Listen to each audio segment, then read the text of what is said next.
ঠিক আছে, তারা আমাকে উৎখাত করবে, পরবর্তীতে কে আসবে তাহলে?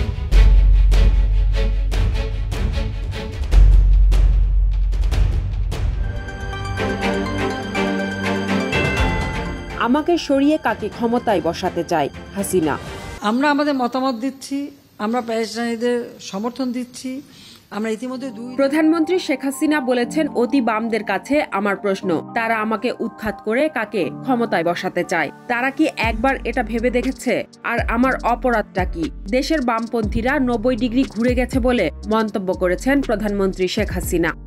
তো আমার একটা প্রশ্ন, আমি এটা করতে চাই যে ঠিক আছে, তারা আমাকে উৎখাত করবে, পরবর্তীতে কে আসবে তাহলে?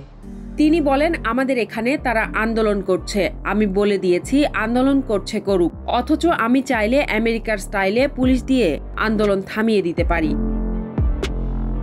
প্রধানমন্ত্রী গণভবনে থাইল্যান্ড সফরের ফলাফল বিষয়ে আয়োজিত সংবাদ সম্মেলনে সাংবাদিকদের বিভিন্ন প্রশ্নের জবাবে এসব কথা বলেন।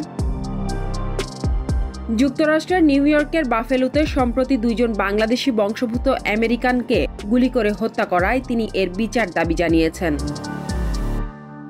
শেখ হাসিনা বলেন, আমেরিকায় বিভিন্ন স্কুল, বিভিন্ন শপিং মল, রেস্টুরেন্টে অনবরত গুলি হচ্ছে আর মানুষ মারা যাচ্ছে। এমন কোনো দিন নেই বোধহয় আমেরিকায় মানুষ না মরছে। তাদের নিজের ঘরের দিকে নজর দেওয়া উচিত। তাদের দেশে এই যে প্রতিনিয়ত মানবাধিকার লঙ্ঘন হচ্ছে, গুলি করে একেবারে সাধারণ নিরীহ মানুষগুলোকে হত্যা করা হচ্ছে, এটাও তো তাদের দেখা উচিত। নিজের ঘর আগে সামলানো উচিত। এটা প্রতিনিয়ত আমেরিকার মানবাধিকার লঙ্ঘন।